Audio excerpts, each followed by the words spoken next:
저희들이 요한계시록의 말씀을 지금 공부를 하기 시작했습니다. 하나님께서 요한 사도에게 자신이 보여주시는 것을 기록하여 전하도록 명령을 하셨습니다. 그리고 그 기록해야 될 것이 세 가지라고 분명하게 말씀해 주셨어요. 지금 보여주는 거, 네가 본 거를 기억하라고 하셨고요. 그리고 지금 있을 일, 지금 이후로 있을 일들을 기록하라고 하셨습니다. 그리고 장차 되어질 일들에 대해서 기록하라고 말씀하셨습니다. 지난 주일에 저희들은 그 보여주신 거의 첫 번째 장면으로 오른손에 일곱 별을 붙드시고 7개의 촛대 사이를 거니시는 인자이신 예수 그리스도의 모습을 저희들이 영상처럼 보았습니다. 그것은 주님께서 환난과 박해와 어려움 가운데 있는 종말 같은 시대를 살아가고 있었던 그 시대의 성도들에게 주시는 메시지였다고 그랬습니다. 함께 하고 있다라는 말씀으로 그렇게 약속의 메시지를 주셨다 했습니다. 저는 오늘 저희들이 교회에서 자주 들어보는 단어죠. 키워드로 선택해 봤습니다. 여러분 이 장면을 보시면서 생각나는 단어가 좀 있으세요? 무슨 단어가 생각나세요? 이게 무슨 장면 같아요? 잘 안 보이시죠? 그런데 느낌은 있으신가요?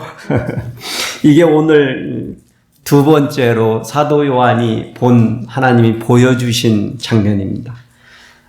사실 이런 식으로 읽지는 모르겠어요. 어느 누가 사람이 우리들이 감각적으로 이해할 수 있고 보는 것처럼 느낄 수 있을 만큼의 예술적으로 표현한 거겠죠? 네. 이 정도도 그려내려면 어떤 실력이 좀 있어야 그려낼 수 있는 어떤 그림인 것 같아요. 그렇지만 사도 요한은 영상으로 이러한 장면을 봤는데 저는 이 장면을 한 단어로 표현하자면 천상에서 벌어지고 있는 예배라는 단어로 말씀을 드리기를 원합니다. 사실 예배라는 단어는 늘상 우리 성도들에게는 익숙하고 우리 잘 알고 있는 것 같지만 제가 생각하기에는 이 단어가 꼭 카멜레온과 같은 단어 같아요. 그 단어를 사용하는 사람에 따라서 이 의미와 색깔이 변하는 것 같아요. 무슨 얘기냐면 우리 각자가 생각하는 예배는 이 정도면 충분하지 예배는 이런 거지라고 생각하고 그 색채를 띠고 그런 의미를 부여하는 것 같습니다. 왜 환난의 시대를 겪어가고 있는 그 시대의 성도들에게 사도 요한을 통해서 이 모습을 보여주셨을까를 고민해보며 묵상해보다가 이 지상에서 우리가 드리는 예배의 모습에 완전하지 못함, 그것과 비교해서 천상에서 드려지는 온전한 예배의 모습을 통해서 우리들에게 다시금 한번 우리가 드리는 예배의 진정한 모습을 깨닫게 하심이 아닌가 하는 생각을 해봤습니다.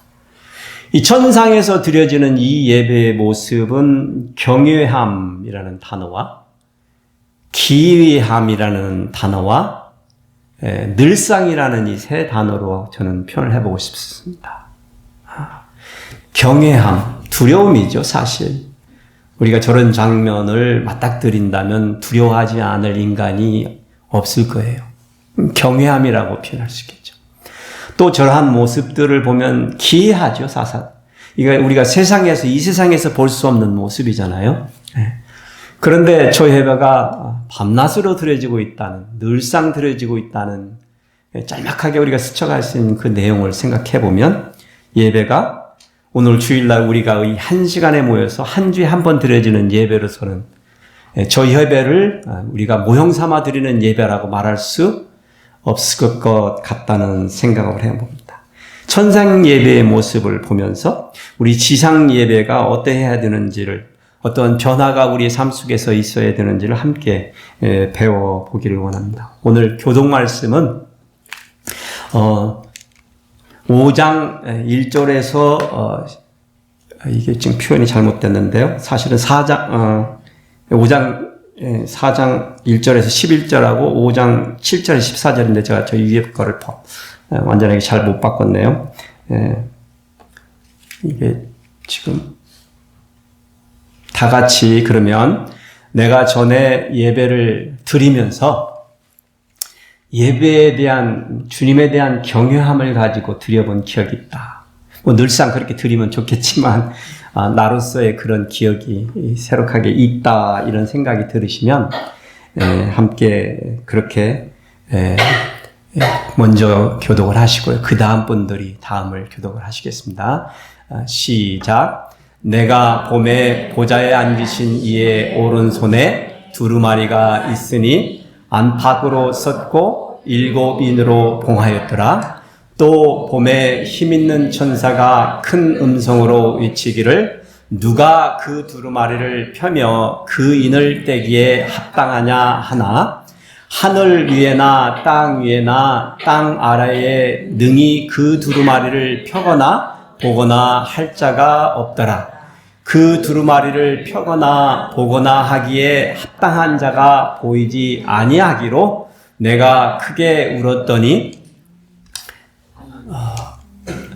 장로 중에 한 사람이 내게 말하되 울지 마라. 유대 지파의 사자 다윗의 뿌리가 이겼으니 그 두루마리와 그 7인을 떼시리라 하더라. 내가 또 보니 보좌와 내 생물과 장로들 사이에 한 어린 양이 서 있는데 일찍이 죽임을 당한 것 같더라.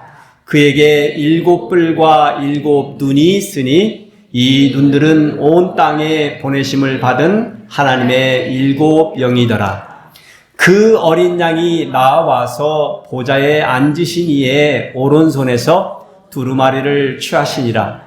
그 두루마리를 취하심에 내 생물과 24 장로들이 그 어린 양 앞에 엎드려 각각 검은 고와 향이 가득한 금 대접을 가졌으니 이 향은 성도의 기도들이라. 그들이 새 노래를 불러 이르되 두루마리를 가지시고 그 인봉을 떼기에 합당하시도다. 일찍이 죽임을 당하사 각 족속과 방언과 백성과 나라 가운데에서 사람들을 피로 사서 하나님께 드리시고 그들로 우리 하나님 앞에서 나라와 제사장들을 삼으셨으니 그들이 이 땅에서 왕노릇 하리로다 하더라. 내가 또 보고 들음에 보좌와 생물들과 장로들을 둘러선 많은 천사의 음성이 있으니 그 수가 만만이요 천천이라. 큰 음성으로 이르되 죽음을 당하신 어린 양은 능력과 부와 지혜와 힘과 존귀와 영광과 찬송을 받으시기에 합당하도다 하더라.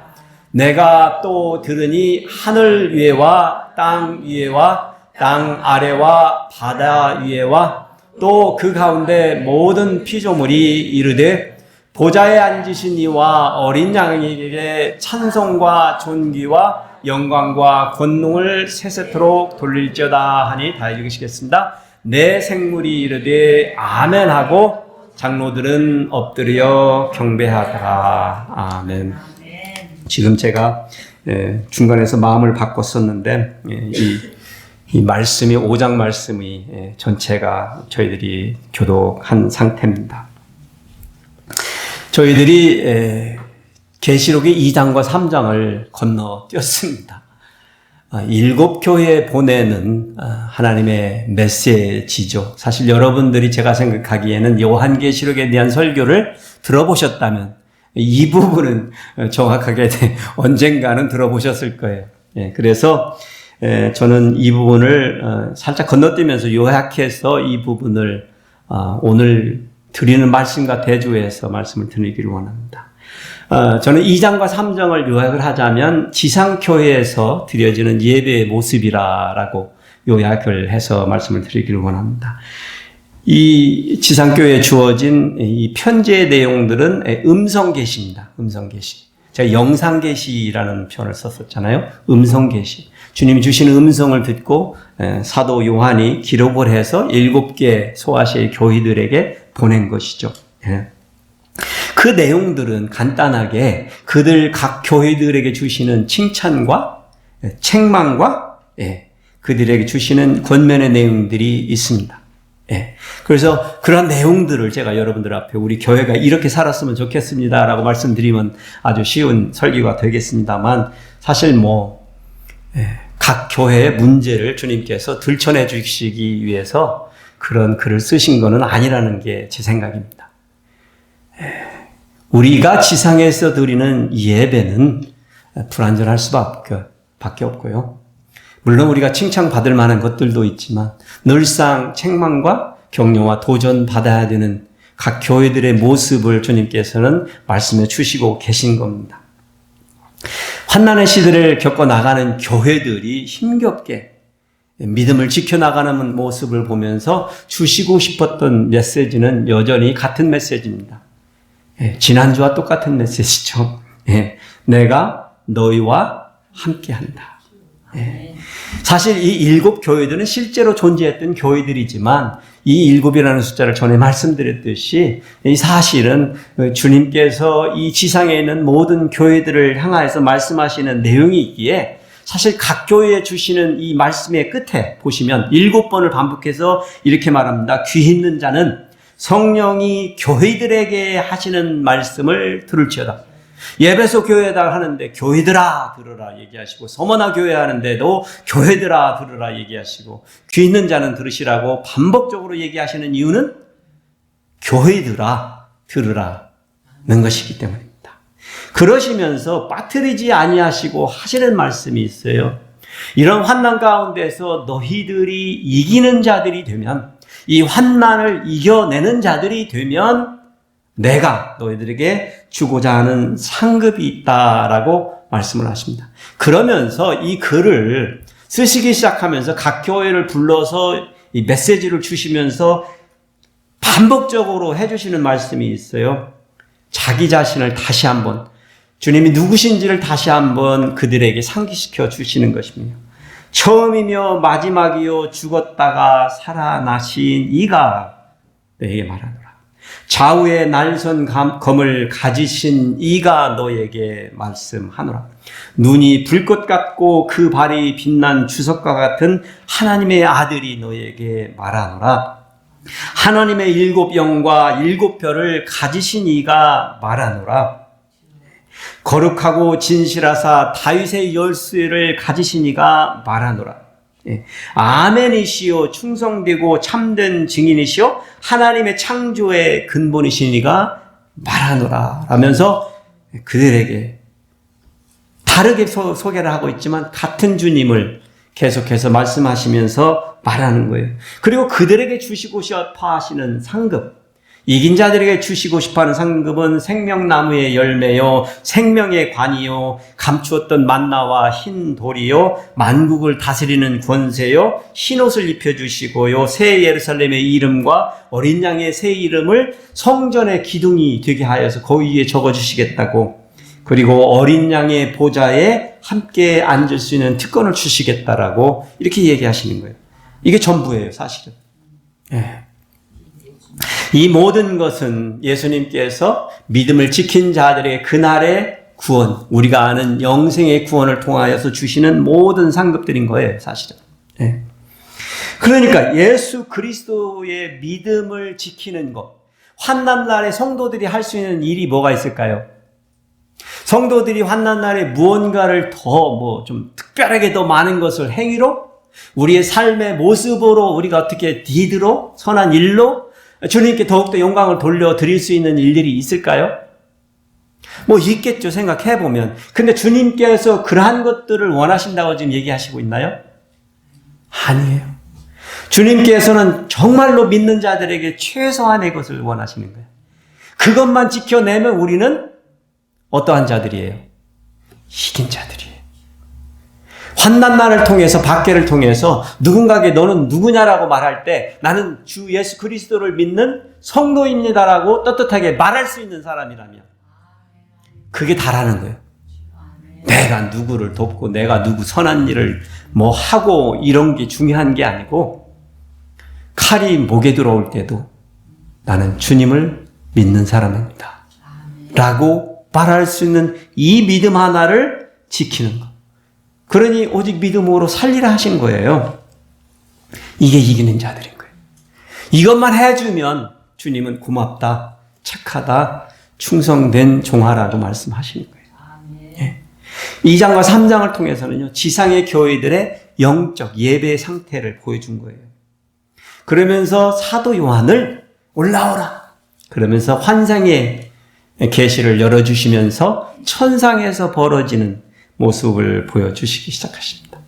요한이 환상을 통해서 천상에서 처음으로 본 게 뭘까요? 한 보좌, 그리고 그 보좌에 앉으신 이의 모습을 봅니다. 그런데 신비롭게도 그 찬란한 보좌의 가운데에서 그가 본 것은 빛나는 벽옥입니다. 그리고 붉게 빛나는 홍보석과 같은 이라고 표현이 되어 있어요. 이게 무슨 존재며 생명체며 무슨 사람이며 인자며 뭡니까? 이거는 뭐 어떤 생명체라고 표현할 수가 없는 어떤 모습이시잖아요. 왜 그렇게 달송하게? 그렇지만 우리가 느끼기에도 귀하고 보석 같은 존재라는 것을 바로 우리가 깨달을 수 있게끔 요한의 눈에 그렇게 비춰지도록 하나님의 형상이 변화되어서 나타내 보이셨을까요? 하나님께서는 참 제 생각에는 이건 정말 기발한 아이디어라고 저는 생각해요.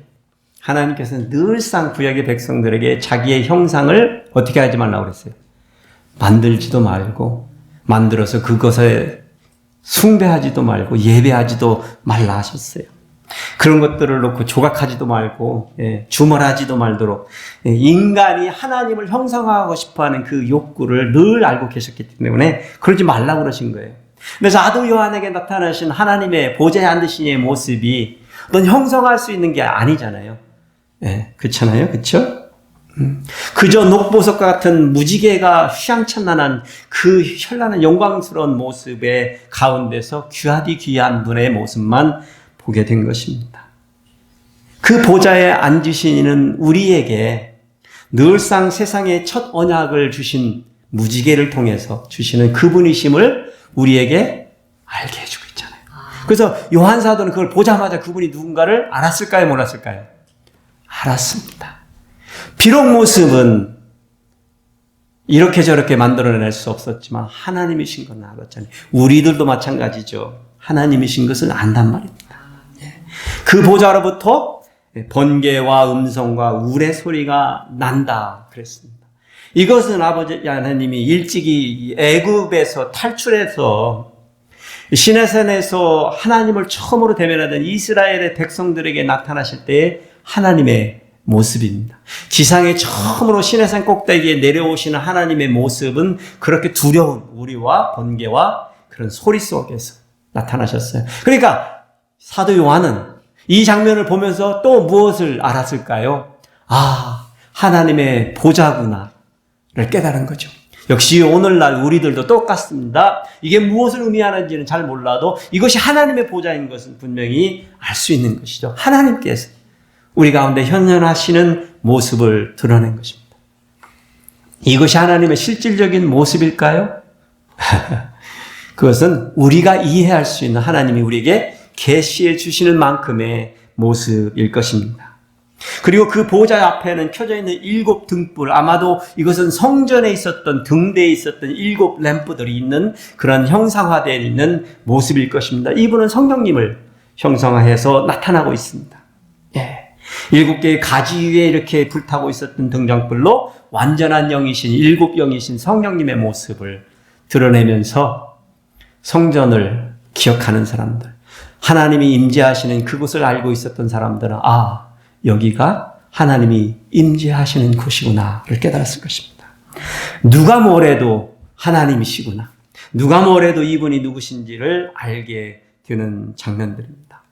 이런 장면들을 사도 요한이 보면서 3가지의 모습들을 보게 됩니다. 그 보좌를 중심으로 해서 내 생물체가 보여집니다. 예.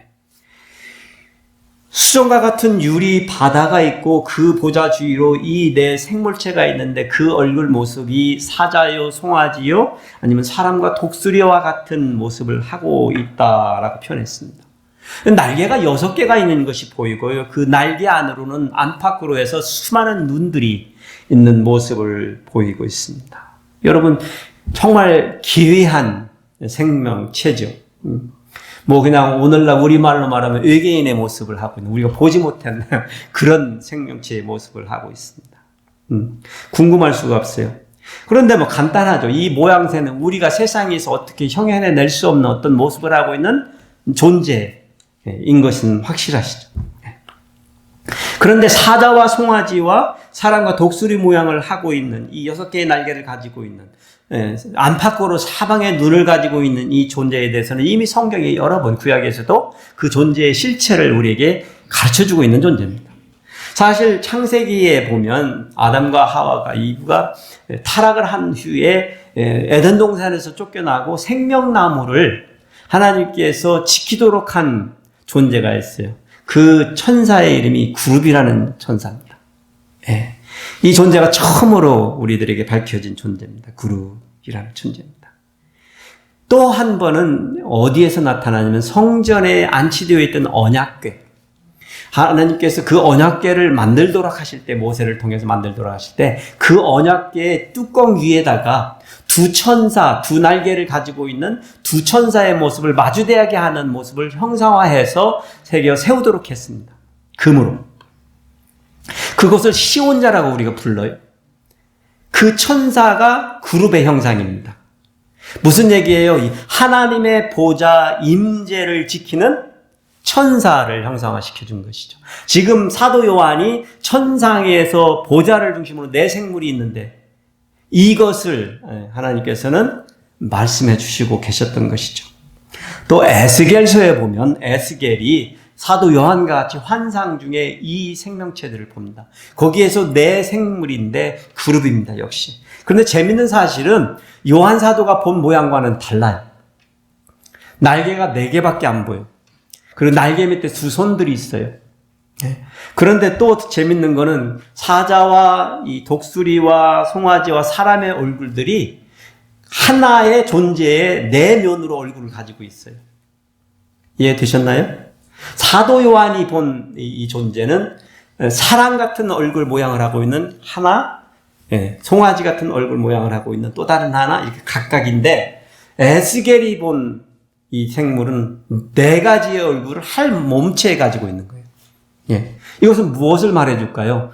우리가 뭐 다른 생명체다, 뭐 누군가가 잘못 본 거 아니냐 이렇게 얘기하기보다는 이 천사들이 영의 존재들이고 천사들은 우리 사람들에게 나타날 때 늘상 구약에서도 보면 어떤 누구의 형상으로 나타났어요? 대부분의 경우는. 아브라함이 만났던 천사는 어떤 모양으로 나타났어요? 사람의 모습으로 나타났어요. 그래서 저희들이 알아야 될 것은 우리가 보는 이 천상의 모습도 실제의 모습이라기보다는 하나님이 우리에게 보여주시기를 원하시는 모습의 형상으로 이 내 생명체도 그 모습을 드러내시고 하나님 아버지 보좌에 앉으신 이도 그렇게 드러내시고 모든 것이 그렇게 하고 있음을 저희들이 알아야 될 것입니다. 그런데 저는 여기에서 이 내 생명체들이 밤낮 쉬지 않고 하고 있는 일이 있다라고 사도 요한이 목격한 것은 이 귀한 장면을 보면서 뭘 또 봤냐면 밤낮 쉬지 않고 거룩하다 거룩하다 거룩하다 주 하나님 곧 전능하신 이여 전에도 계셨고 이제도 계시고 장차 오실 이여라고 부르면서 뭘 하고 있어요? 찬양 경배 예배를 드리고 있다는 거예요. 일주일에 한 번요? 하루에 한 번요? 밤낮으로 매 순간 늘 그렇게 하고 있는 모습이라는 거예요. 네. 사실 하나님의 보좌에서 가장 가까운 존재라면 이 내 생물이죠. 그룹이라는 이 천사죠, 사실은. 그들의 존재와 그들이 하는 행위를 통해서, 그들이 하는 일을 통해서 그들이 하나님의 보호자를 지키는 경호실장과 같은 존재들이죠. 분명하죠. 예. 근데 그들이 하는 일이란 하나님께 어떻게 하는 거예요? 예배를 드리는 모습이라고, 그것을 사도 요한이 볼 수 있도록 계시해 주신 거예요. 보여주신 거죠. 그 장면을. 왜 그랬을까 생각을 해보자는 것입니다. 왜 해보요? 그런데 또 한 가지는요, 참 신기한 거는 그 보좌에 앉으시니까 우리는 어렴풋이 성부 하나님인 것을 알고 있어요. 처음부터. 그렇잖아요? 분명히 성부 하나님일 거예요. 그렇게 시작이 되고 그런 느낌으로 글들이 전개가 되고 있는데, 그 찬양이 누구한테 지금 가고 있어요? 전에도 계시고 이제도 계시고 장차 오실 이가 누구세요? 우리는 이미 아까 전에 말씀 통해서 이미 배웠잖아요. 참 신기한 부분이 거기에 있어요. 성부 하나님인데, 성부 하나님께 예배를 드리는데 여전히 누구를 찬양하는 거예요? 어린 양을 찬양하고 있는 거예요. 이것이 삼위일체의 비밀입니다. 네. 그래서 우리가 이 내 생명체를 통해서 천상 예배에 드려지는 모습에서 저희들이 배우는 것은, 일주일에 한 번 드리는 예배는 우리가 지금 보여준 이 환상의 예배를 어떻게 한 거예요? 모형을 따서 우리가 한 시간을 통해서 그것을 어떻게 하는 거예요? 드라마타이즈 한 거죠. 그렇게 드리는 거죠. 드라마타이즈 해서 드리는 거죠. 그런데 천상에서 드려지는 예배는 늘상이라는 거예요. 매 순간이는 거예요. 그게 무슨 거예요? 이 예배는 존재가 드리는 예배인 거예요. 내가 하루를 살고 숨 쉬는 동안에 늘상 내가 예배자가 되어서 사는 모습을 보는 거죠. 사실 내 생물체는 하나님의 보호자를 지키는 경호실장이지만 그들이 하는 것은 뭐예요? 늘상 숨만 쉬면서 뭐 하는 거예요? 거룩하다 그 존재에 대해서 경외심을 드러내고 늘상 예배를 드리는 모습이라는 거예요. 그러니까 여러분, 저희들의 예배는 언제 시작되고 언제 끝나나요? 9시 반에 주일날 여기에서 시작되고 10시 반에 끝내는 게 아니고 11시에 끝나는 게 아니고, 그저 우리가 살아 숨쉬는 날 동안에 우리의 예배는 시작되고 끝나실 것입니다. 그 모습을 보여주고 싶으셨던 것이 아닌가 저는 생각합니다. 두 번째로 사도 요한이 본 장면은 24개의 보좌가 이 내 생명체의 둘레로, 그러니까 한 보좌를 놓고 약간의 거리를 두고 둘러쳐져 있는 모습을 봅니다. 근데 거기에 24장로들이 앉아 있었다고 그랬어요. 근데 그들이 머리에는 관을 쓰고 있어요. 이 관은 왕관은 아닙니다. 면류관인데 이거는 승리한 사람, 이긴 사람들이 쓰고 있는 관이에요. 네. 근데 그들이 그렇게 쓰고 있는데, 잘 생각해보죠. 이 사람들은 특권이 주어진 사람들이잖아요. 그렇죠? 관을 쓰고 있다라는 거. 예. 그러니까 앞에서 누누이 말하고 있는 사람들이 되라고, 성도가 되라고 하고 있죠. 지금 주님께서는 이기는 자가 되라고 말씀하시잖아요. 이기는 자가 되라. 이기는 자에게 면류관을 주시리라는 약속도 주시는데, 지금 이긴 자들이 천상에 앉아있는 모습을 보여주십니다. 예. 24장로예요. 이 24라는 숫자는 12이라는 구약에서의 12지파라는 숫자와 또 신약에서 12제자라는 그 12이라는 숫자가 합쳐진 모습을 우리에게 어렴풋이 보여주는 그림입니다. 그런데 그들이 그곳에서 하고 있는 모습은 역시 내 생명체, 생물이 하나님 앞에 거룩하다 찬양할 때 그들과 함께 모아서 하고 있어요. 세세토록 살아계신 이에게 우리 주 하나님이여 영광과 존귀와 권능을 받으시는 것이 합당하오니 주께서 만물을 지으신지라 만물이 주의 뜻대로 있었고 또 지으심을 받았느이다 라고 엎드려 경배하는 거예요. 그런데 그들이 예배하는 모습이 어떻게 드라마타이즈가 되어 있냐면, 그들이 쓰고 있는 관을 벗어서 보호자의 발 앞에 내려놓으면서 엎드려서 최고의 겸손을 표현하면서 예배하고 있는 모습을 사도 요한에게 하나님께서는 보여주신 것입니다. 그럼 여러분 무엇을 느끼세요? 이 그림을 보실 때. 어떤 한 존재가 누릴 수 있는 최고 관을 쓴 거잖아요. 그렇죠? 그리고 정말 어떤 한 존재가 누릴 수 있는 최고의 특권을, 하나님의 보좌가 있는 그 둘레에 내 의자가 준비되어 있는 거야. 이런 특권은 모든 성도들에게 다 주어지는 특권은 아니잖아요, 사실은. 그렇죠? 그럼에도 불구하고 그들이 가지고 있는 관도 그렇고 그들이 가지고 있는 보좌도 보잘것 없는 것이라는 거죠. 그들은 그 자리에서 내려와야 되고 그들은 그 관을 머리에서 벗어서 주님의 발 앞에 내어놓아서 주님이 어떠한 자시라는 것을 고백할 수밖에 없는 하찮은 존재들이라는 모습을 보여주고 있습니다. 그들이요, 또 우리가 그 모습을 보면서 느끼는 것은 내 생명체들, 내 생물들도 그렇지만 이 24장로들이 예배하는데 그들의 예배하는 장면 속에서 지루함이나 따분함이나 어떤 형식적이나 이런 것이 우리에게는 상상되어지지 않습니다. 그런 느낌을 저희들이 전혀 받지 않습니다. 이 글을 읽어나가면서. 무슨 느낌을 받아요? 정말 이렇게 예배를 드릴 수 있다고 24시간 내내 밤낮으로? 그래서 어떤 분들이 그러시더라고요. 천국에 가면 뭐해요? 그럼 사실은 우리에게 주어진 하늘나라에 가서 하나님과 함께하는 백성들이 할 수 있는 일에 대해서 딱 하나님이 계시해 준 게 있는데 그게 뭐라고요? 예배 드리는 거예요.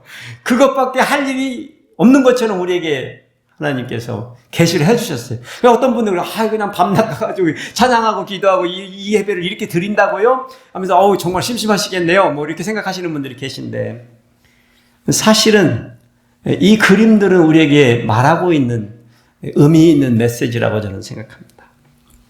우리의 예배는 늘 그렇게 하나님 앞에 늘 드려지는 심령의 예배입니다. 형식으로 내가 어떤 모습으로 하나님 앞에 나와서 드리는 모습을 최대한도로 거룩하게 최하도의 대로 충성스럽게 드라마타이즈해서 우리에게 보여주는 그 모습은 이 일이 밤낮 벌어지는 일이기에 우리가 그 심령을 잃지 말아야 된다는 거예요. 주일날 1시간 나와서 그 심령을 주 앞에 내어드리는 것도 중요하지만 그 나머지 그 23시간 그 하루 속에서 내 심령이 하나님 앞에 정말 내어드리는 존재로서 내 관을 내어드리고 내 보좌에서 내려와서 주님 앞에 겸손하게 엎드릴 수 있는 존재로서 삶을 살아가고 있느냐.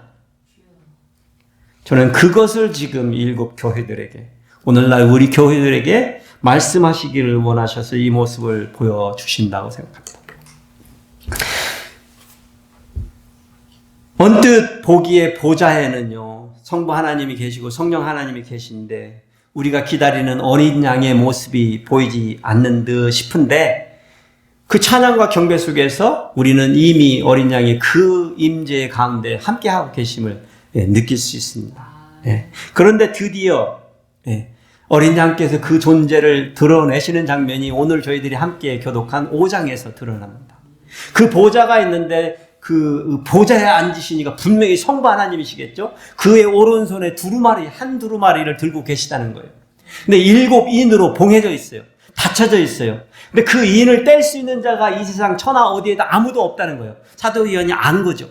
그냥 아니까 그것이 슬퍼서 울었다고 그랬어요. 근데 한 장로 중에 하나가 말을 하는 거예요.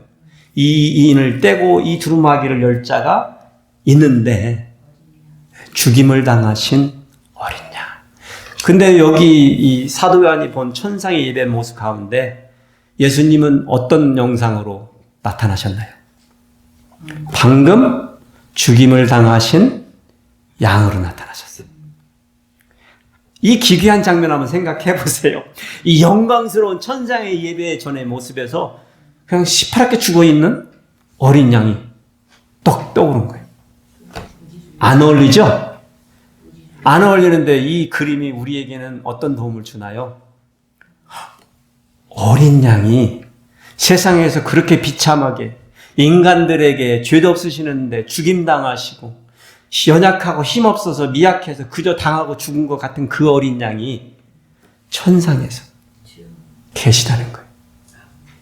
그런데 그분만이 성부 하나님의 손에 들려져 있는 두루마기를 열 수 있는 놀라운 권세를 가지신 거라는 거예요. 그 어린 양이 아버지 성부의 손에서 두루마기를 받습니다. 그 장면을 보는 거예요. 그러니 그 모습을 보고 있었던 내 생물과 24장로들이 찬양으로 세세토록 살아계시니 라고 찬양 경배하면서 말해줍니다.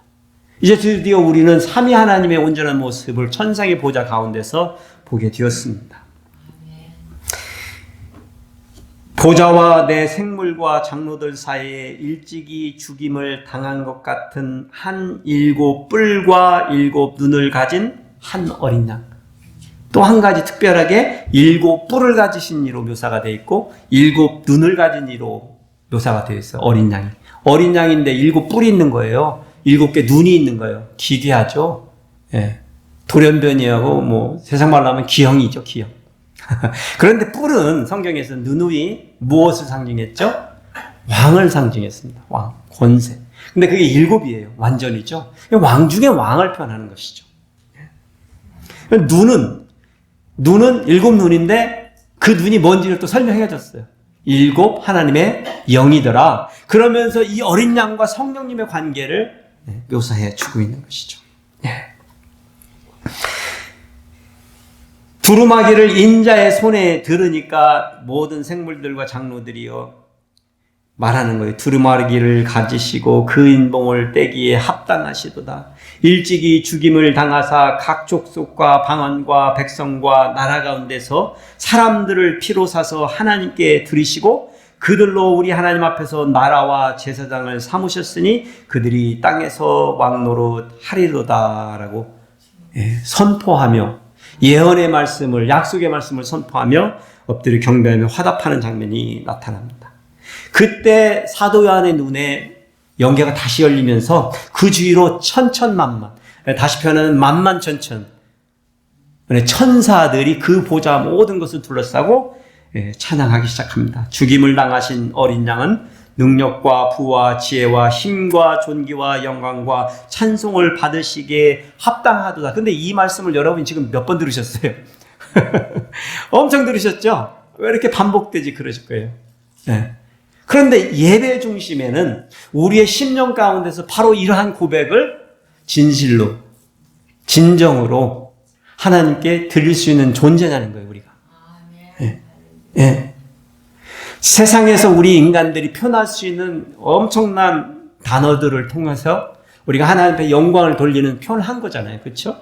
뭐 어떤 다른 말로는 어떻게 이 영광을 우리가 표현할 수 있는 방법이 사실은 제가 보기에는 없습니다. 네. 그런데요, 여기에서 보시면 이 천상 예배의 하이라이트가 등장해요. 분명히 천상에는 내 생물들이 하나님께 찬양을 하고 있고 어린 양을 찬양하러 있고 24 장로들이 보좌의 발에서 내려와서 관을 내어드리며 찬양하고 있습니다. 천천만만의 천사들이 찬양하고 있어요. 완벽하잖아요. 완벽하잖아요. 이보다 더 완벽할 수가 없잖아요. 정말 우리가 세상에서 태어나서 보지 못한 모든 전국에 합쳐져 있는 모든 성가대를 다 합쳐놔도 이 일이 안 만들어질 거예요. 그런데요, 이 5장의 마지막 구절들에 보면 이렇게 나타납니다. 내 생물들과 24 장로들과 그들을 둘러선 수많은 만만천천의 선사들이요, 하늘 위, 땅 위, 땅 아래, 바다 위, 또 가운데 모든 피조물들이 보좌에 앉으신 이와 어린 양에게 찬송과 존귀와 영광과 권능을 세세토록 돌릴지어다 하면서 뭐 하고 있어요? 같이 찬양, 예배를 드리는 모습이 열린 거예요. 천상의 예배 모습을 보고 있는데 하나님께서 턱하니 보여주시는 거예요. 지상의 예배의 모습을. 그 지상에서 드려져야 되는 예배의 모습이 어떠한 건지를 보여주시는 거예요. 예. 모든 민족과 모든 열방과 모든 사람과 모든 언어 가운데에서 하나님의 이름을, 어린 양의 이름을 부르며 찬양하는 모습이 펼쳐진 거예요. 그래서 천상의 예배는 비록 그것이 완전해 보였지만 무엇이 없이는 완전해 보이지 않았던 거예요. 저와 여러분의 이 지상에서의 예배, 우리에게 주어진 이 짤막한 인생을 통하여 날마다 숨쉬며 사는 이 날마다의 예배 가운데서 우리가 하나님께 돌려드리는 이 예배가 하나님께서는 그렇게 받고 싶으시다는 거예요. 아멘. 그 그림이 드디어, 그러니까 여러분 생각해 보세요. 우리가 여기서 예배드리고 우리가 기도하고 찬양하고 우리의 삶을 통하여 하나님께 예배할 때 천상에서는 무슨 일이 벌어진다고요? 우리와 함께 예배하고 있다는 거예요. 그러니 이것이 협연인 거예요, 협연. 지상교회 성도들이 하나님의 주권과 영광을 인정하며 드리는 산제사. 그럴 때 천상교회에서는 내생물과 24장로들 천천만만의 천사들이 함께 협연하는 예배가 드려지고 있다는 거예요. 내생물과 24장로들은 우리가 드리는 기도를 금항로에 담아서 하나님의 보좌 앞에 날르고 있어요. 우리가 드리는 찬양을 들으면서 하프죠. 비파를 치면서 같이 찬양을 올리고 있는 모습을 보여주고 있습니다. 천상 예배는 매 순간, 매 시간 드려지고 있는 모습임을 우리가 보게 됩니다. 이것이 우리에게 가르쳐주는 예배의 본질입니다. 예배는 시간이나 공간이나 이 모든 것을 초월하여서 나타납니다. 예배는 예배 드리는 사람의 심령 속에 24시간 드러나고 있습니다. 이 구절을, 이 예배의 본질을 잘 설명해 주는 구절이 로마서 12장 1절입니다. 형제들아, 내가 하나님의 모든 자비하심으로 너희를 권하노니 너희 몸을 하나님이 기뻐하시는 거룩한 산 제물로 드리라. 이는 너희가 드릴 영적 예배니라. 이게 사도 바울이 깨달은 예배의 모습입니다. 여기에서 여러분과 저는 언뜻 하나님이 너희 몸을이라고 표현했으니까 우리가 육체적으로 뭔가를 해야 되나. 근데 사실 이 몸은요, 육신의 몸을 말하는 게 아니라 우리 존재 전체를 말하는 거예요. 우리 존재 지정이 우리의 영과 혼과 육의 모든 것을 통합한 우리의 존재, 그리고 우리의 삶을 전체를 표현하는 거예요. 우리 몸으로 드리니까 몸을 깨끗이 하십시오, 몸으로 어떻게 하십시오, 그런 표현이 아니고 당신의 존재 전체를 통해서 여러분의 삶, 저의 삶을 통해서 하나님께 살아서 드리는 제물, 그것이 영적 예배라고 말씀하고 있는 거예요. 늘상 하나님께서는 천상에서 드려지는 예배를 어떻게 했어요? 모형 삼아서 지상에서 구약의 백성들에게 제사를 드리도록 했던 거예요. 또 신약시대에는 또 예배 일주일에 한 번 모여서 그렇게 주의 부활하심을 기뻐하며 예배를 드리도록 하셨어요. 그러나 그것은 모형이라는 거예요. 그림자라는 거예요. 실제적인 예배는, 그 실체는 밤낮 드려지고 있다. 그래서 어떤 분들은 그래가지고 어디 이제 교단들이 있잖아요. 우리는 뭐 매일 기도드리는 전을 만들어 놓고 기도의 모임을 하거나 아니면 매일같이 드리는 예배를 만들어 놓고 그렇게 하십시다라고 주장하시는 분들이 계셔서 참 갸륵한 노력이에요. 제가 볼 때는. 갸륵한 노력이에요. 뭐 감사하지. 그런 마음이라도 쓰고 그렇게 할 수 있도록 투자하고 그렇게 사람들을 격려하는 것은. 그런데 그 근본의 메시지는요, 사실은 저는 생각할 때 제가 그냥 숨 쉴 때 예배가 드려져요. 늘상 내가 하나님 앞에 드리는 겸손과 늘상 하나님 앞에 드리는 찬양과 감사가, 내 존재가 하나님으로부터 비롯된 것을 고백하고 받아들이고 그리할 수 있는 심정을 가지고 사는 사람들이 되는 것, 그런 예배자들을 주님께서는 기뻐하신다 생각합니다.